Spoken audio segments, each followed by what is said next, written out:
Hello, everybody, and welcome back to Chiseled. And why do we call it Chiseled? Because we're all a work in progress. Again, my name is Rob Commodari. I'm your host. I'm also the author of Better Than You Think and a co-author the book Next Level Your Life.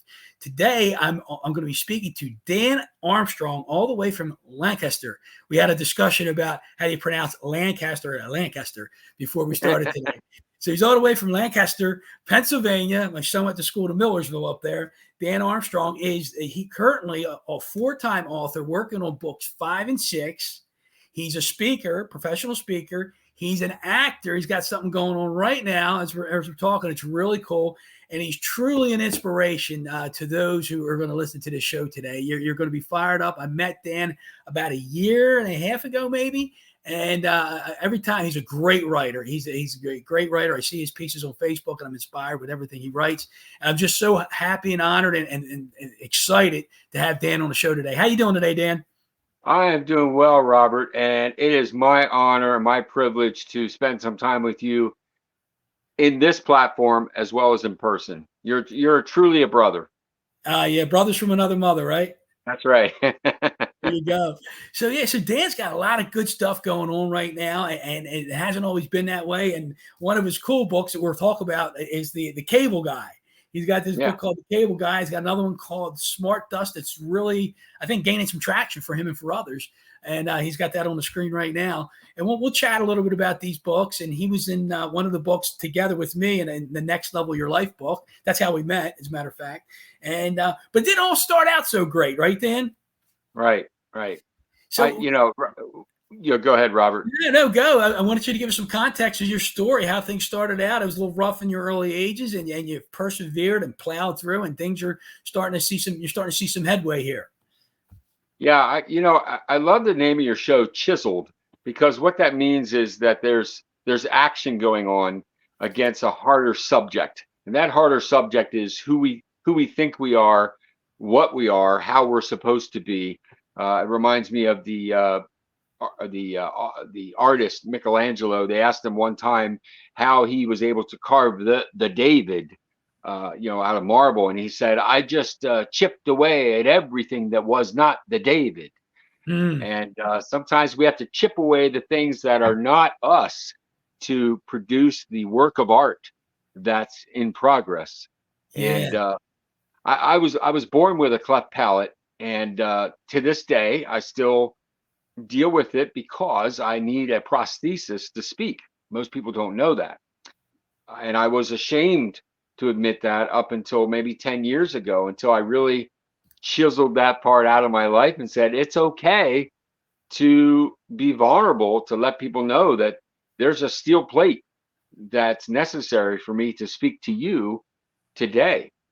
And yeah, I was born with a cleft palate. I was mercilessly bullied by, the neighborhood kids, the school bus kids, the classroom kids, and I wrote about it in the first bestseller book, Think Big, about overcoming that. And part of that was a family, a mother and a father, who didn't look at a birth defect as something that was limiting, but rather something that was uplifting. Like, how can you come out of this? What can you do? So we had a singing group as a family growing up, and we traveled all over the country. We put an album out called the Armstrong Family Singers, and I was on the of course I was on the album. I sang one of the songs as a lead, which when I listen to it now, I feel sorry for that kid, because he just sounded horrible. But mom and dad never said that you sound horrible. They always said, "Good job, you're doing great, you're doing great." So part of that chiseling in my life was that knocking away these pieces of self-doubt, self-worth, trying to figure out where my self-worth is. And so for some of us, it comes later in life. And because of my parents and because of my unique situation with, the birth defect, I was supposed to do something with it. I was supposed to overcome it for a reason. and you're doing that. And again, like I said, I just met you, a year and a half ago, and it's just been fun to watch this journey with you. And when you first got on one of our calls, I was like, there's something about that guy. There's just something about him, and that's uplifting and inspiring. So yeah, so you went through this bullying piece. You had the cleft palate, and I guess that bullying led to some anger, correct? Oh yeah, I was a very angry child, and I was sick a lot, but I was also angry. And I remember one point where I had a childhood friend. He was a little younger than me, but he said something about my speech, about maybe he even imitated me, and it made me so angry that I wrestled him to the ground. I remember putting my knee against his neck and his head, and then pushing hard enough where I could hear a crack. And I was going to kill him. In my heart, I was going to kill him. And I Wow. remember hearing that crack in his neck and getting up and realizing I came this close, just this close to taking someone's life. I remember standing up, and he got up and his neck was twisted, and he started crying and he ran off. And I thought, I, I'm I'm in bad shape, Yeah. and I had to turn that anger into a different expression, a different emotion. I remember being a voracious reader, because I wasn't a very good speaker, a voracious reader, where I would read, read, read, read. So I started to write, and little stories of, I don't even remember what they're about, but I remember having a notebook full of little stories when I was 12, 13 years, well, even younger. And then I started writing songs. I think I had 30 or 40 songs written by the time I was 18 years old. And then, of course, I started getting into some school plays at about that age, 13, on up to all through high school. So here's this kid who's been bullied all his life, but his parents keep pushing him out on the stage, encouraging him, you can do it, go. And paying attention to my surroundings and thinking, well, I can act, I can do this. And in doing so, the muscles in the palate and the roof of my mouth and the throat become stronger, and the lungs become stronger, where I can start to pronounce words better.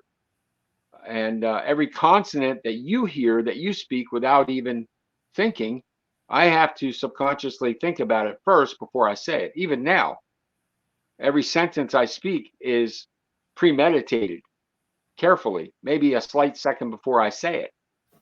So after the high school, I got involved in a band, and I wrote a couple songs for the band. One of them is still being played on radio stations after almost 40 years. That's called Saturday Morning Cartoons by Damascus. You can look it up on YouTube. Saturday Morning Cartoons by Damascus. So that's a fun song to listen to. You get any royalties from that still 40 years later? No, what our manager was a little bit of I call him a little bit of a shyster. That's all I'm gonna say about that. Oh my God! So yeah, so you were talking about this. So you had to channel that anger, and Yeah, you talked about how like you're ready, you thought you were going to kill that guy, and yeah. then what did you? I think you used the verbiage with me before. You had this passion of anger. You had to change it to passion of something else. You want to go into a little bit of that? Yeah, I mean, a passion of anger to a passion of really action in something else. It's so important that sometimes when we do have something that ticks us off, or pushes us in the arena of emotion that is dangerous, we need to change that to an arena of determination and an arena of destiny. And it's not always easy, but if you don't, you're going to find that you're down a very dangerous path that's very difficult to come back from. Mine was writing. That's how I got out of that. So you've been writing. You said since you were like really young, like 13 years old or something like that. Yeah, probably 10 or 11. I remember writing stories. I can still see the cover of my so-called book. Uh, it was in pencil. I still remember seeing it. Wish I had that. I would love to see that. Yeah, and this wasn't the Cable Guy book. This was another book. Oh yeah, this was just little short stories that I thought of, like, Okay. around the neighborhood. Um, But what I became a cable guy young when I was 20. Even though I was in the band, I was still traveling with the band, but I was doing cable. And after many years, I'd come home and or my roommates, I would tell stories of you wouldn't believe what happened today. Because every day you walk in somebody's house, it's like you're walking into a real daytime soap opera. I kid you not. And I've even said that my life has been like I'm like a rolling bartender. I walk in someone's house, they immediately open up and start telling me their life story and tragedies, sadness, funny stuff, disgusting things. They just feel like, oh, I can tell this guy, he's the cable guy. So I started telling these stories, and so I got married, and my wife Sally says, you really need to write this down. So I started to write the book back in 2010 or 11, and I handed this disc to an editor to edit the book. And right after I did that, my computer crashed, so I didn't have a copy of it. So the disc was in her hands. So I remember calling her up about a month or two later and said, hey, can I get that back? I need to make a copy. And she said, I have some really bad news. I said, what's that? She goes, I lost it. She lost it. Was I devastated? Talk about chipping away some things in your heart, your mind, your soul. When you put yourself into something and it gets lost, it's devastating. And I had to dig deep. It took me 6 months to recover from that. It really did. Jeez. So I went back to the grindstone. I started all over again and rewrote The Cable Guy, The Adventures of a Real Life Cable Guy, and got it published in 2015. And So that's actually, I'm showing a copy of it on the screen right now. yeah, that's the second rendition. Most people think that's my first book. It's actually my second. Okay. Yeah, I'm looking at me. It's the young Dan up there on the telephone pole. So that's great. Young, I'll tell you how old I was in that picture. I was 48, 49 years old. So still not bad. Oh my gosh. Yeah. So, well, Dan, take me back to you're getting this, you're going through this bullying, you got through this anger stuff, but I heard you say it two times so far, how your parents kept encouraging you, right? And you're a dad right now, correct?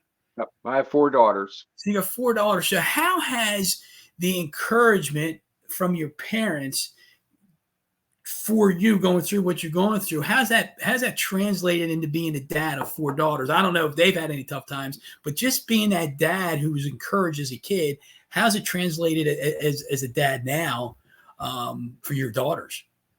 Well, it becomes very relational.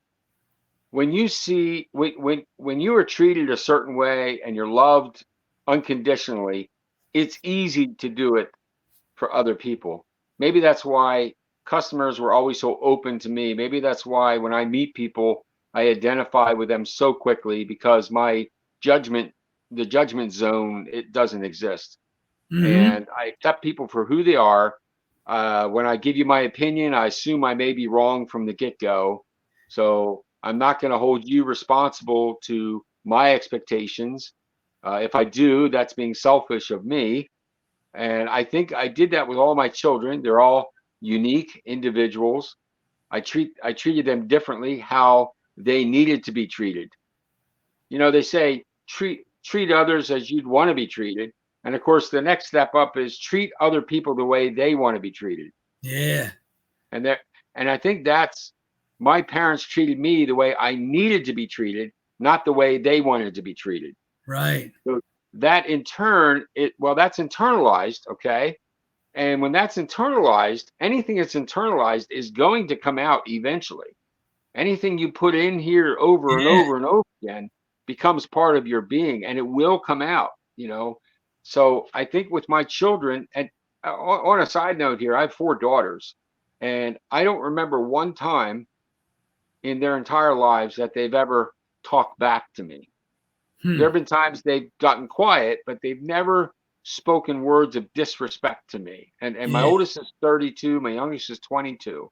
They've never, ever been disrespectful. And I think that's because When they were younger, they were treated as though they were older before they were.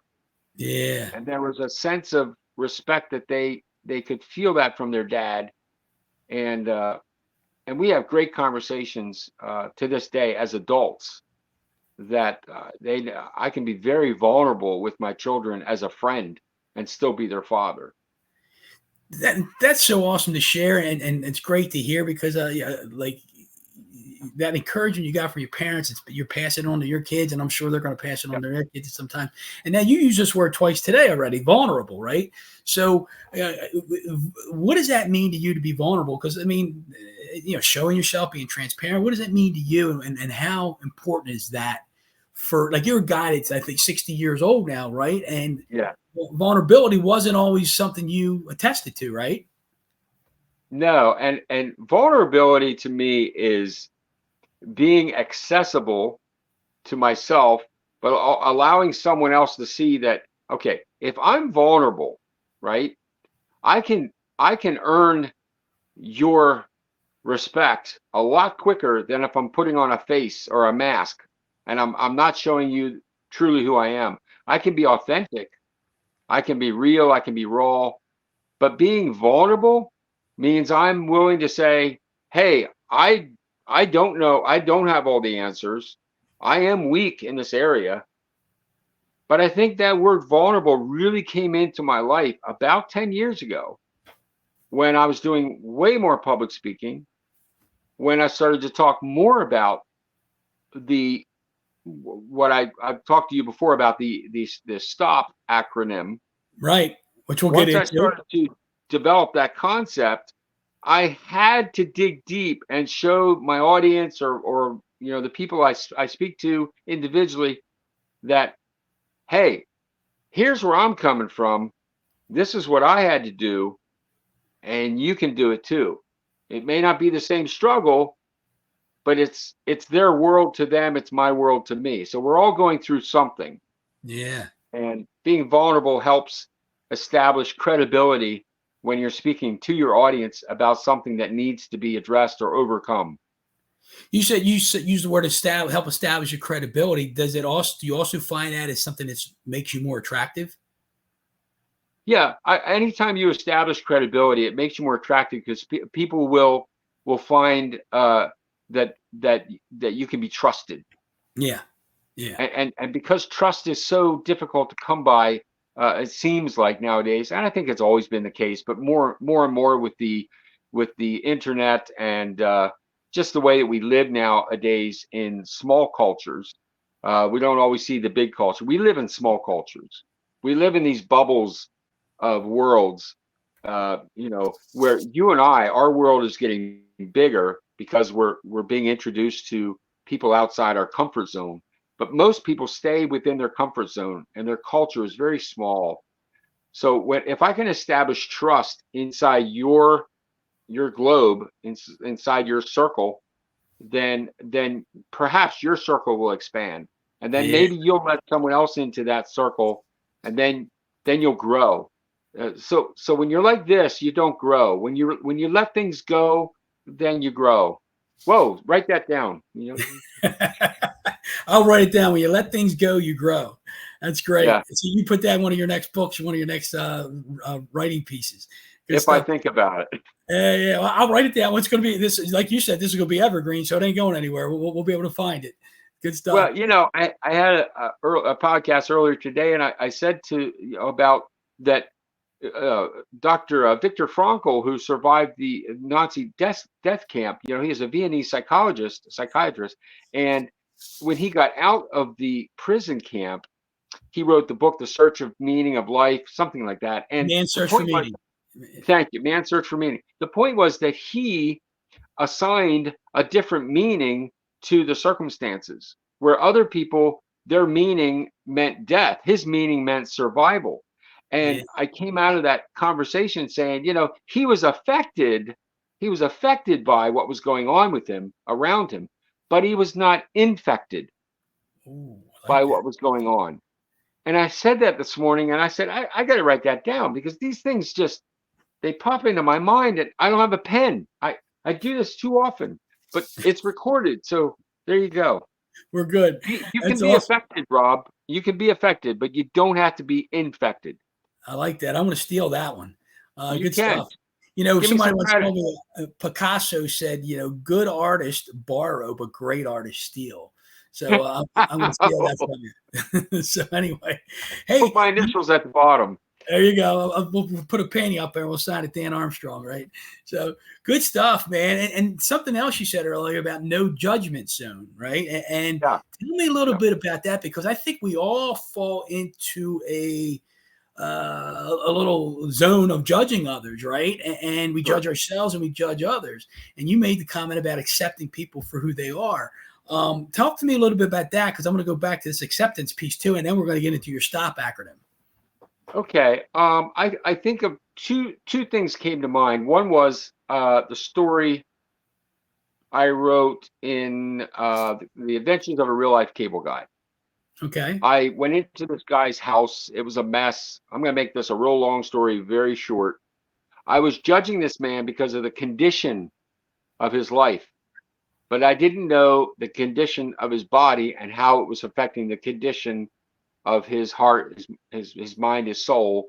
So what was inside was coming outside in his environment. His house was a mess because inside his life was a mess. Okay. And the reason his life was a mess on the inside was because of the physical malady brought upon by Agent Orange in the Vietnam War. So I judged him until he started to thank me for coming to his house and taking care of him and his TV and all that. And it broke my heart because I was judging a man with no idea what his life was like and what he was going through. And I started to weep. And I remember I said, I didn't know what else to do for the guy. So I just said, can I pray for you? And he said, yes. And I put my hand on his dirty, filthy, dried food, shoulder sweatshirt, put my hand right on it. Yeah. And I said a prayer for him. And then so I realized that was a valuable lesson, that, you know, not to judge people. The second thing was I was in a elder meeting boardroom with a pastor and some elders, and I said something that really, really pissed off the pastor.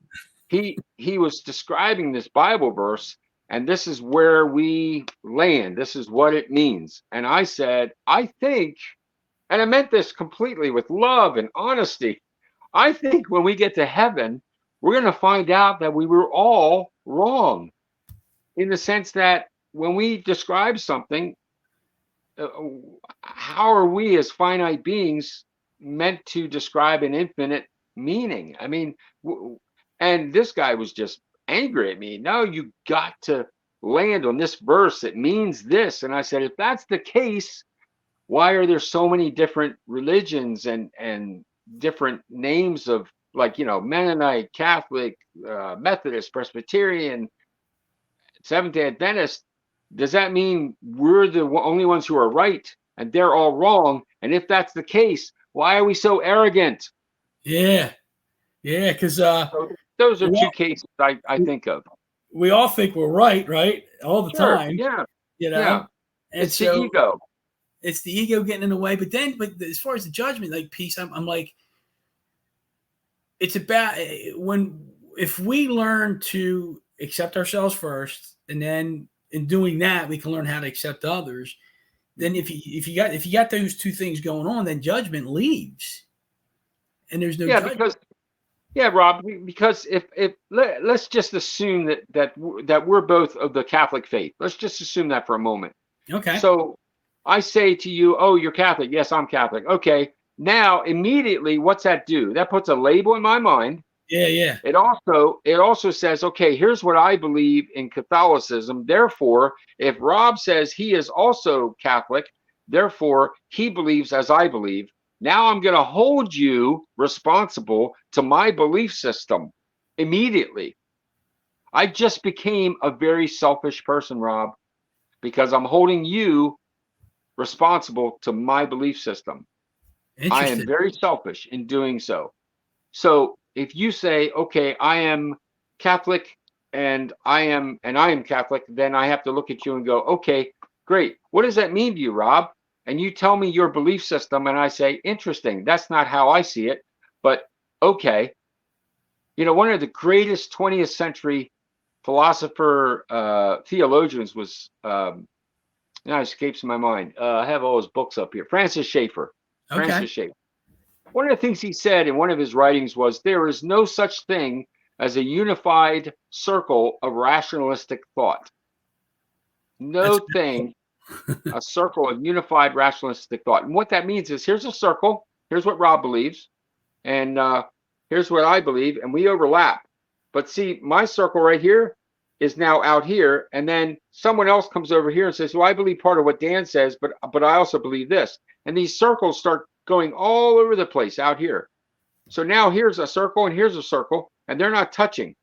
But if you go closer, you can see how they all did touch at one time. Mm-hmm. So there's no, for you to say this is the fact, this is rationalistic thought. I'll come along and say, I agree with most of it, but I have to overlap and come out just away from your circle a little bit. That teaching I learned in my early 20s. And that has carried on in so many areas of my life that I'm just so grateful to have learned these kind of thoughts from these great men in their writings, that I want to be careful not to judge and assume, because ultimately I could never hold you liable for your life when it comes down to the final day of your life and judgment. That's not my job. My job is to love you and hold you as a brother. If you say you believe something, I'll hold you accountable to it. But that doesn't mean I'm going to hold you accountable to my beliefs. Yeah, that's interesting. That's very good and well said too, by the way. Thank you for sharing that. So you're a wise guy. I mean, not a wise guy, but a wise guy. So I appreciate that wisdom you're sharing there. So Dan, you had this hard things going on growing up, and then you're working a job and you start having some success here in the writing and the speaking and whatnot. And you came up with an acronym that you talked to me about, and the acronym is STOP, right? So can you get into a little bit of that for us so the audience can hear what you mean by that and how that can help them? Sure. So STOP is S-T-O-P. The S stands for struggle. The T is tragedy. The O is obstacle. And the P is pain. So there was a time in my life when I said to myself, this is such a struggle to speak like this.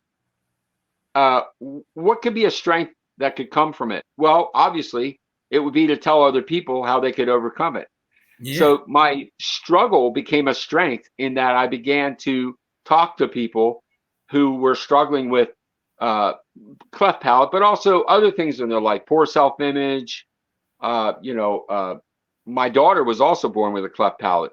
Fortunately, she was able to be repaired. Where I wasn't. But the struggle can become a strength. The tragedy of being bullied and the tragedy of really struggling through life could become a triumph. What could that triumph be? Well, the triumph again is being able to articulate. It's working on the craft of speaking. It's working on the craft of writing. It's working on the craft of expressing a message that can massage and manage and change someone else's life. The obstacle, again, a cleft palate stuttering, overcoming the fear. I had to remove the obstacle by overcoming it, by diving forward. How do you get past an obstacle? You have to go around it, over it, or under it, or you have to break through it. It's one of those four paths. Not every obstacle can be, pushed through. Some of them you have to go around. Some you have to go under. So it's not always as easy as 1, 2, 3. The P is the pain. The pain of being bullied, the pain of being mocked, the pain of being spit on, and not just by kids, but also by adults and even teachers. That could become a passion. Right now, I'm very passionate about what I do. When I speak to audiences, I swear to you, I see people crying.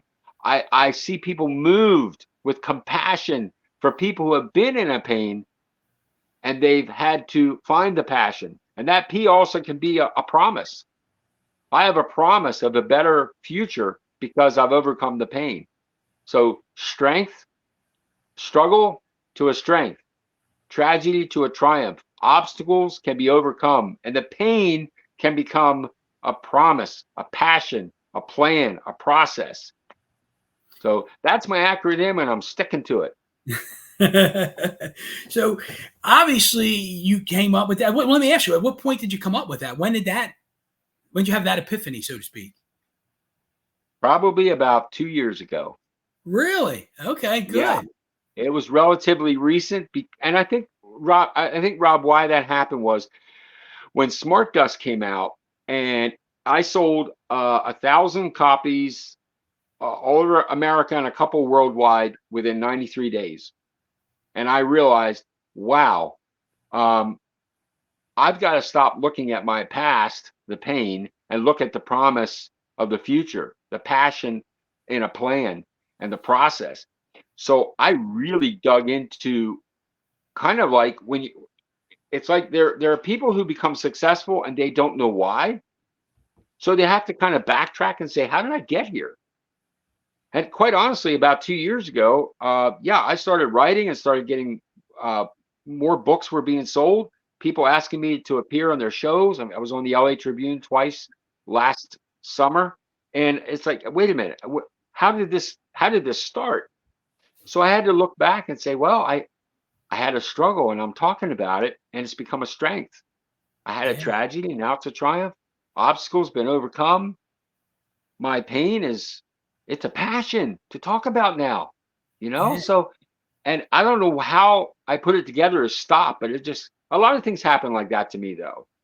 yeah, Things occur to me just like the effect and the infect that just came to me today, and it's beautiful because I think that's God's way of saying, hey, here's your talent, here's your skill, but I'm going to give you a gift.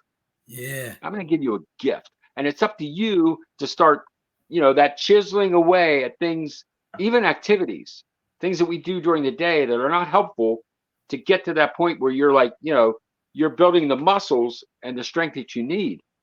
So I'd say 2 years. And the other thing about that was, Rob, I've become very vulnerable and authentic on Facebook like never before. I don't wear any masks yeah, anymore. I don't need to. I already know that, times of depression. I already know times of excitement and exhilaration. I get all that, and I'm not afraid to share it. So I shared a moment of vulnerability on Facebook, and that's when Kyle Wilson he checked, reacted to one of my posts, and I sent him a message. He sent me a message back, and within a couple months, I was in a book with him called Think Big with Chris Gronkowski and Brian Tracy and some other great Brian Buffini, who yeah. that's this one, Think and big.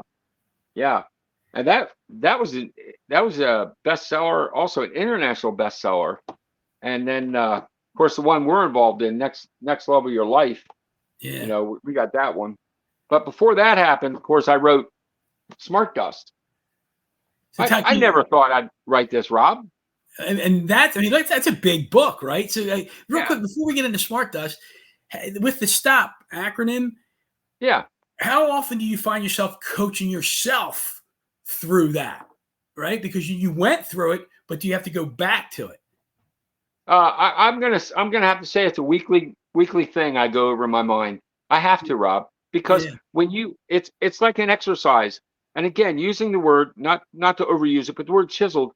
Bodybuilders have to work a muscle over and over and over again. They let it breathe, and then they go back at it again, and they break down the muscles so they regenerate. The same thing is true of something we learn like this. We have to induce it into our minds again. We have to go over the meaning of it, and then we let it rest. And then when we start thinking about a pain, wait. What's the passion? What's the promise behind this pain? yeah, What's the process? So now that it's part of my exercise routine, my muscles are getting stronger. My confidence is growing. I'm learning way more about myself.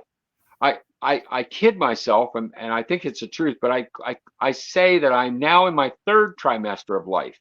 So if I've lived 60 years, I've got another 30 because it's 30, 60, 90. So I've got Right, 30 right. more years. And do you know what that means? That means I'm going to write at least 30 more books. There you go. There you go. Yeah. I tell you 10 minutes into the third quarter because I live by quarters. But anyway, hey, earlier you mentioned about the gift. It's a gift that God has given you, right? So speaking of Yeah. God, where was your faith in all this? Did you always have faith when you were younger? You had the anger issues. Was God even in the picture, or was there something that happened? You said, you know what, I need God in my life. Where does God come into play in all this? Yeah. So right after I about killed that kid, and I went back into really isolation. I grew up in a church, and it was a really weird church, to be quite honest with you. I never felt really comfortable there, but I never rebelled against my parents. I just respected that they were strong in their faith. I didn't have the same faith, but when I was about 13, 14 years old, I was riding my bike and I went to cross a road without looking behind me, and I got hit by a car.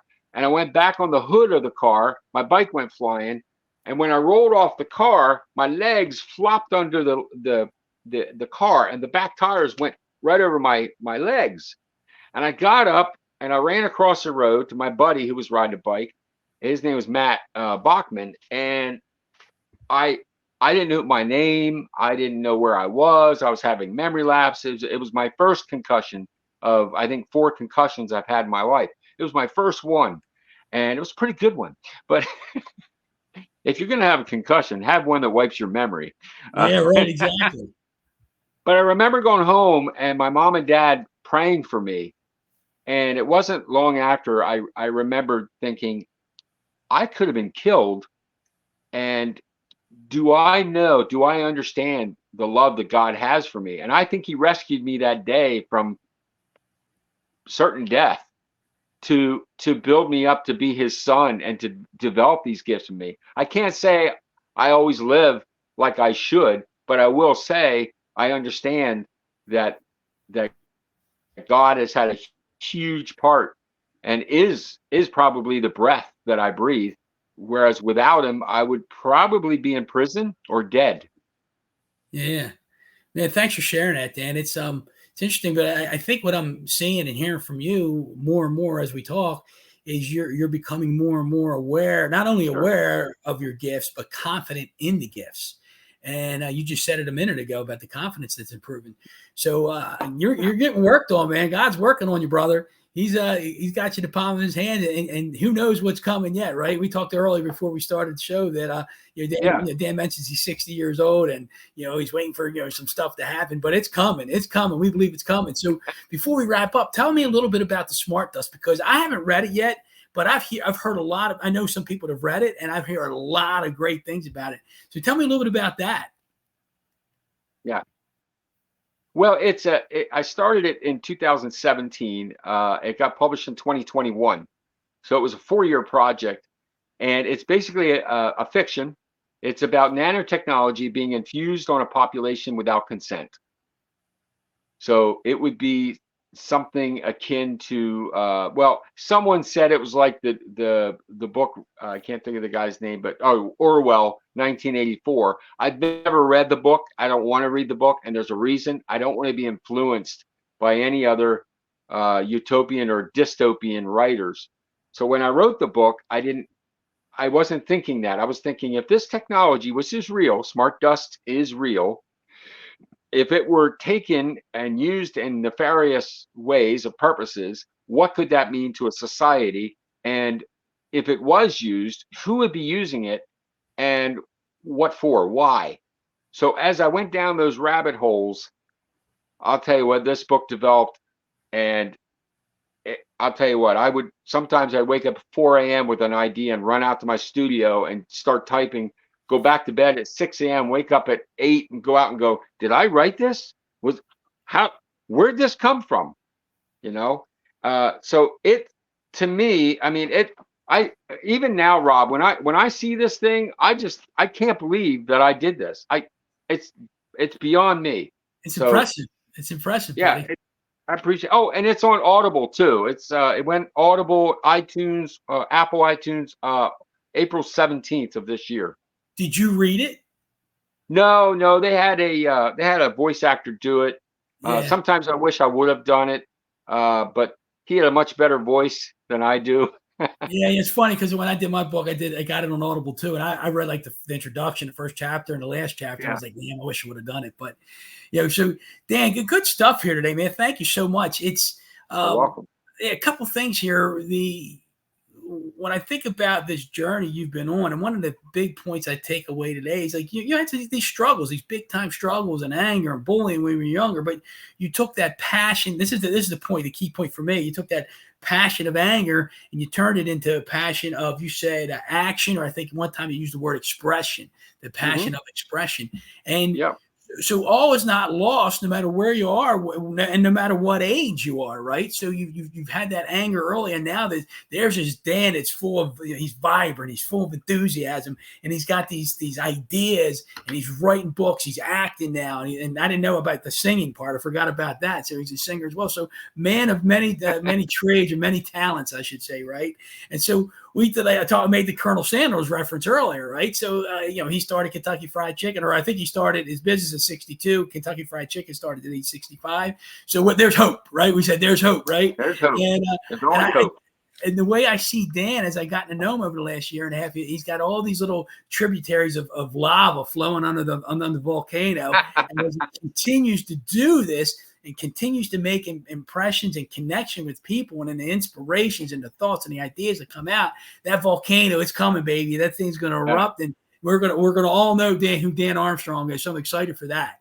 So, Dan, before we wrap it up, how much more chiseling do you think God's got for you?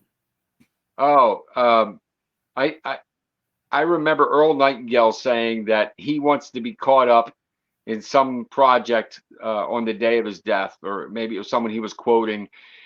I don't think I'll ever be totally chiseled. I think no matter when we think we have arrived, we are ignorant and we are on the edge of death. But when we realize that every new day is another day of growth and expression, experience, energy, existence, then life becomes an adventure. And that's actually one of my taglines in almost everything I do is the adventures continue. And, I've had classmates who I've had 2 classmates from high school die this past year. And I've had many die before me. And I think to myself, when I look at their lives, I wonder, now not all of them, but I wonder of a few of them, did they have the mindset there's still more adventures. There's still more adventures out there. And I think when we're optimistic, despite all the crap that's going on in the world, if we're still optimistic about what you can do, right? What Robert Commodari is doing is an optimist's view of the world. Even though there's bad things going on, you are affected by it, but you're not infected. There you go. And the growth that you have will feed other people, and it'll touch other people. And that's what I think is so prevalent about who we are. And it's a topic I speak on. It's called Be Aware of Your Presence in the Lives of Other People. If I'm aware of who I am when I'm with you, then it's a two-way street. Nothing's a telescope. Yeah. Everything's a panoramic view. And when I have a panoramic view of something, Rob, I can go like this, and I can reach around you, and I can hug you and bring you into my life. When I'm a telescope, all I see is one thing, and that could be a fault. Yeah. So I'm not going to do that. I'm going to have a panoramic view. I'm going to be aware of who I am, aware of my presence in your life. And when I'm aware of who I am in your life, I can serve you. I can love you.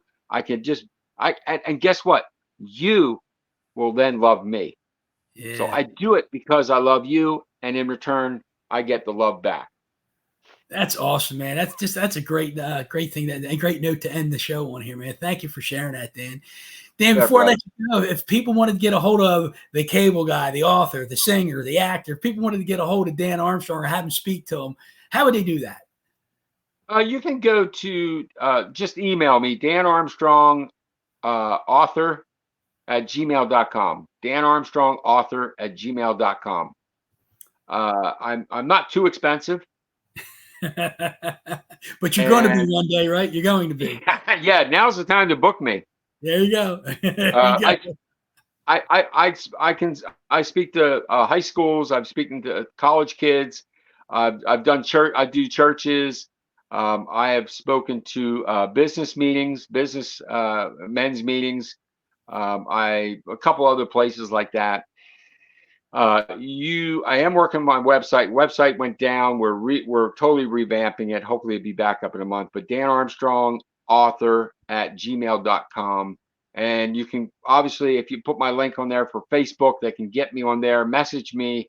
I've got a lot of speaking engagements coming up. By the time this is broadcast, my a collaborative book should have been out by now with the LA Tribune. Dr. Joe Vitale's writing the forward. And then my next book coming out should be out by Christmas, which again, this may be after that. That should be out. That's called The Chronicles of Elwick. And then we're going to go back to the sequel of Smart Dust. It'll be called Smart Waves, which is mind-blowing. Dan, you're truly an inspiration, man. You're an inspiration to me. I'm sure you're an inspiration to many others and those who listen to this show when it comes out. So I appreciate you, brother. Thank you for being on the show today. And I just love you, pal. I love you too, man. Love you. Good stuff, man. And looking forward to seeing you in person again. Give you a big old hug. You got it, brother. We'll see you soon. All right, everybody. Until next time, let's go get chiseled.